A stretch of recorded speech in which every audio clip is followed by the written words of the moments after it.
So here we are again, another tournament being shut down by Nintendo. But this one really genuinely pissed me off. And I wanted to talk about what happened with Smash World Tour, give my thoughts on it. And I also want to talk about E3 2013 because that really keeps getting brought back up. And I'm going to tell you why that was shut down, because I think a lot of people think that it's because Nintendo hated the Melee community. I'll tell you the real reason, from what I heard, why it got shut down and why it was eventually, reversed very, very quickly.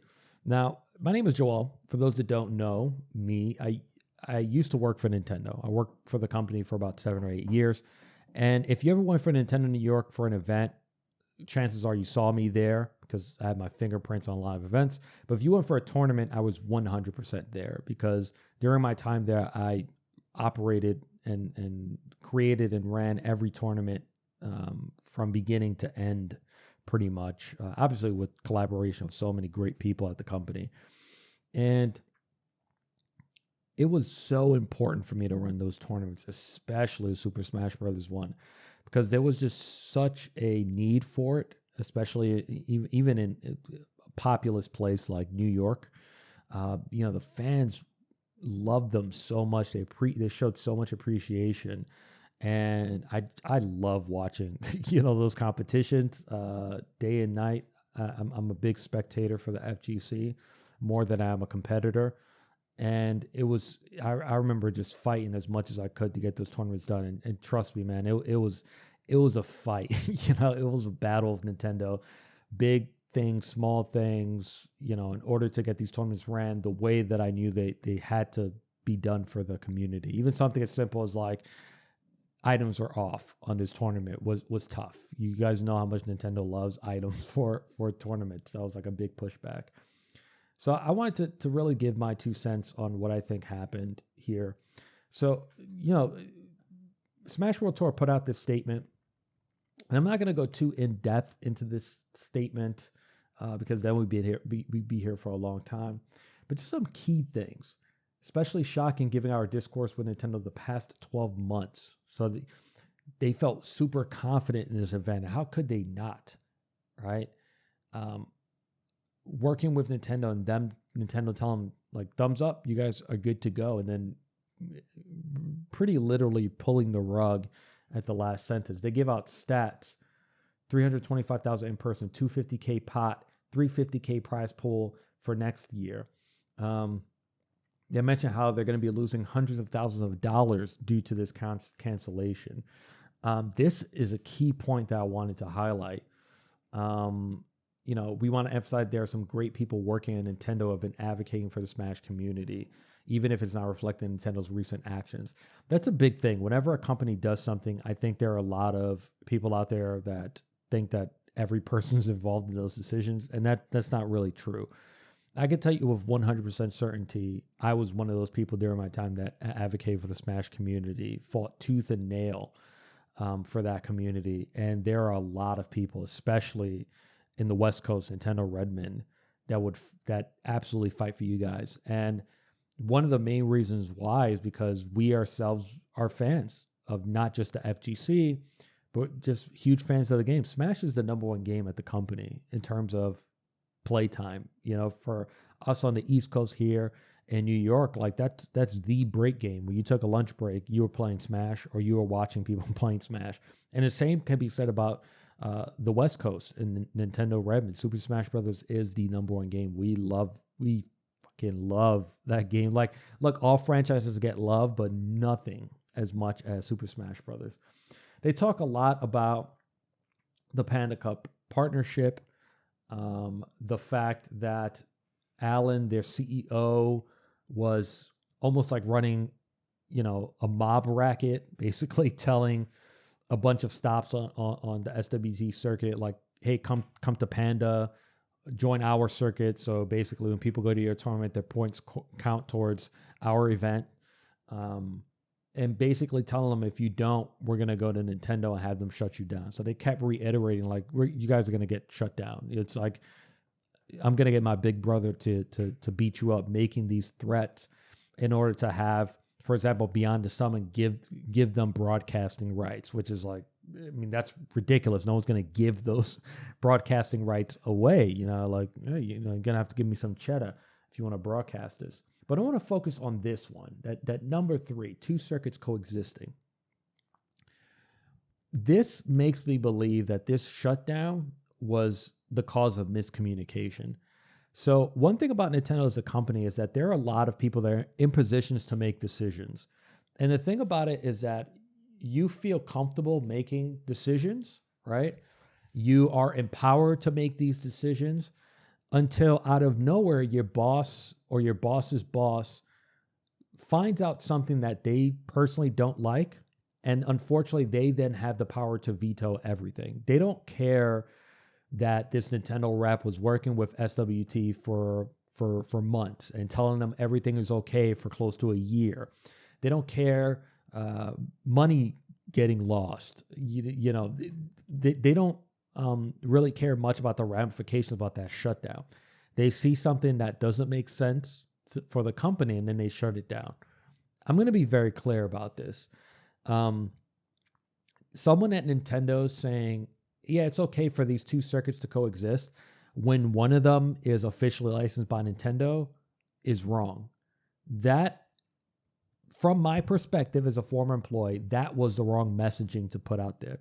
And it makes me feel like whatever person or group of people was working with SWT kind of was operating through the normal rules that they sort of always operated under, which is, yeah, this should be fine. There should be no problem. And I think maybe that person or those people didn't consult the person that could shut this all down to make sure, like, hey, I just want to run it by you. Smash World Tour, they're doing their own circuit. I told them it was okay. I want to make sure that that's the right messaging. Because part of me feels that if that was done, that decision maker would have said, absolutely not, no.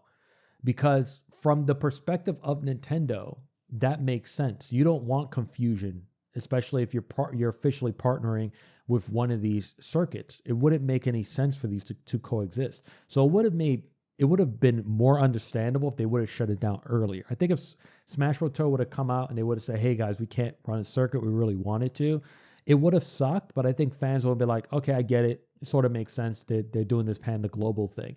Whether you like the decision or not, of course, I wouldn't like it. I think there's a little bit of understanding. So part of me, my theory is that I think that's what happened. There was this miscommunication. And I know that there's some people be like, no, Joel, how could that happen? There's actually a public example of this that you guys go out there and look into, which was GoldenEye. GoldenEye 007 got all these green lights, these thumbs up. Yeah, you guys can remake it, put it on the Xbox 360. If you guys remember, that game was done. It was finished. Apparently, there were only like 30 bugs left or some crazy number like that. And the people behind that project publicly said, when they were asked, what happened? Why couldn't you guys release it? And they said, yeah, one person at Nintendo found out about it. And they said, nope, you guys can't do this. No. A Nintendo game released on Xbox? Of course not. Shut it down. So you understand that there was one person at the company that made that decision, like, nope, you guys can't do this. That supersedes dozens and dozens of people that give you thumbs up and saying, like, go ahead. So that's a prime example of someone being in that position of power saying, I don't care how much time and money they put into it. Of course not. I don't know why you guys said it was okay. So I feel like it might be that type of communication issue because communication at Nintendo is tough. There are a lot of people that you have to involve with a lot of the decisions, especially Nintendo Japan has to be involved in a lot of the things that we did during that time. And sometimes those decisions were revolved around Smash Brothers. And sometimes I'm telling you guys, sometimes it was like dumb stuff they had to fight on. I remember one time I had to go into a phone call to discuss the word loser.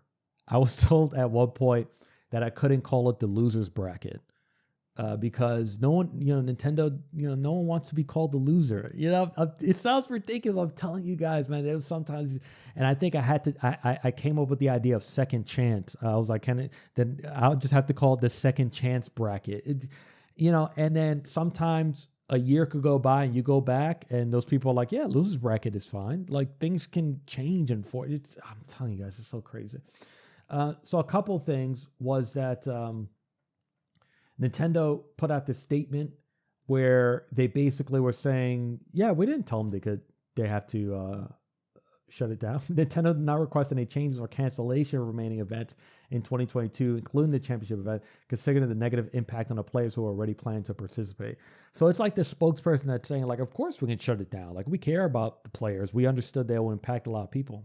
I don't know if I would 100% agree with that, especially after this from VG Bootcamp talking about how they had to cancel 2 events, and we will be putting ourselves at further risk if we continue forward with our current plan. So that kind of stomps on this idea of Nintendo saying, yeah, we can tell them to shut it down. It's also very specific word choice, because they'll say, yeah, we request any changes or cancellation of the remaining events, but they also never gave them like an official license, right? So, it's like Nintendo New York shutting down your bar and saying, yeah, we can tell them that they couldn't open. But then in the background, someone's like, wait a minute, you didn't grant them the license either, So it's like it sounds like they're being very selective. And of course, SWT responded to this response, saying that they don't understand why they're saying that. It contradicts what they have in writing. So you could kind of look at this as they said, but SWT they had legal counsel according to them. I can't imagine a world where they will put themselves in this much hot water and bring up all these lies and not have it in writing 100% that this is what Nintendo told them. L Deep from BTS also backed up the claims about the Panda Cup CEO making these threats and things like that, scaring people into signing. Some other noteworthy tweets: Ferps, I spent so much money, time, and effort to get it. I'm actually crying. This is my chance. And there were a lot of pros that were talking about, I'm not attending Panda Global events, blah, blah, blah, this, that, and the third. And this Leffen tweet: remember when EVO 2013 was canceled? It was then reversed. Let's at the very least try. I'm going to be honest. I don't think this decision is going to be reversed. If there's one thing that Nintendo does not like to do, and you could probably count on one hand how many times Nintendo has had to do this, is reverse a decision. It's extremely rare. And I'm going to tell you guys why EVO was one of those few rare moments. Number one was the removal of EVO. First of all, I discovered this secondhand while I was at Nintendo because I was very curious as to why this happened. I asked around. So I was not in the room when this happened. So I just want to preface it by saying that. But I was told that this was a marketing decision. EVO 2013 took place in July. If you look at that year, what happened June 2013, that was E3. That was when Nintendo announced Super Smash Bros., Wii U, and Nintendo 3DS. That was it.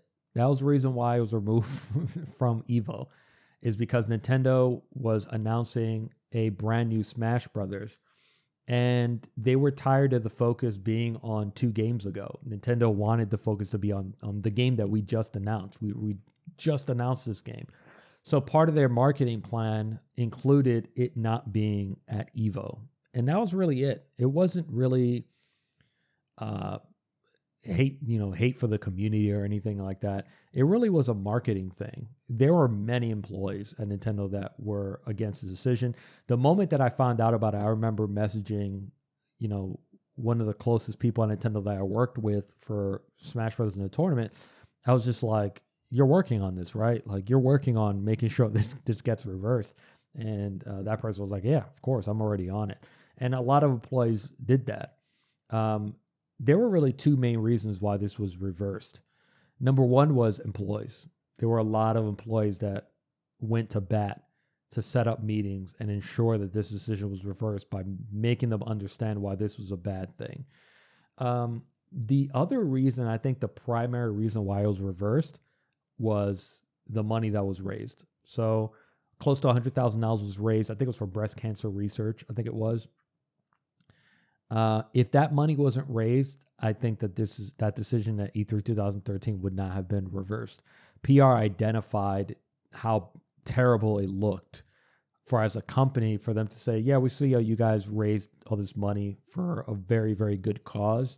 We don't care. We're going to shut you down. I truly believe that if it wasn't for that money raised, it would not have been reversed.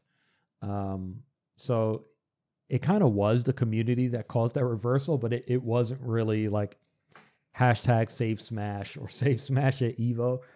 it really wasn't that. From what I was told, it was really mainly that money that was raised and optically how sort of bad that looked. There was at one point when I was at Nintendo, this is veteran, his name is Don James. You guys probably know that name. And at one point he had told me that, when you're a Nintendo employee, even after you leave, you remain a Nintendo employee. And at times I sort of still feel that way. And I think that's the reason why I feel so angry. And honestly, I also feel really ashamed by this decision. There are these other shutdowns that the company has done. That event in 2020, I understood why that was shut down, right? You're operating a legally gray area, playing Melee online. Even though I didn't agree with it, I understood it. This one is just very hard for me to not be, like I said, ashamed and really angry about, because of, you have to understand like how heartless you have to be to identify like, yeah, we've told these guys for close to a year that this is all good to go. This decision for us to shut this down is going to affect a lot of people, financially and emotionally. There are a lot of people that are looking forward to this. And then to just shrug your shoulders and say, shut it down. That's tough, man. That really is indefensible and is unforgivable. Running those tournaments throughout my time at Nintendo, I really saw firsthand the passion for the game, but I also saw the appreciation. Like I really tried my best to really run the fairest, most amazing tournaments I could. I tried my best to get the best prizes that I could. And throughout that whole time, every single tournament, I heard appreciation. Like the fans really appreciated everything that we were doing during those tournaments. And so with that being said, it's like, I know firsthand how much this must hurt. And I know it just has to hurt knowing that you love something so much and it just doesn't love you back, no matter how hard you try, no matter how many different things you do. And then you see all these other communities. You see even things like the Street Fighter community and Capcom. And side note, Capcom is one of the best companies I've ever worked with. But you see how much they listen and care and work with their communities. Even Ono, the former producer, responded to what was happening and was like, "Man, this is really not the way to go about it." And he's 100% right. Yeah, like I said, it's weird because it's like I feel like I want to sit down in this video and apologize and say, "Man, I'm so sorry. I don't even work for Nintendo." But it's like I feel the need to apologize. I'm telling you, the people who really love FGC, the community in the game, severely outweigh the people who make these types of business decisions. Yeah, put down in the comment below how you guys feel. I mean, if you have any questions, I'll try my best to answer as many as I can.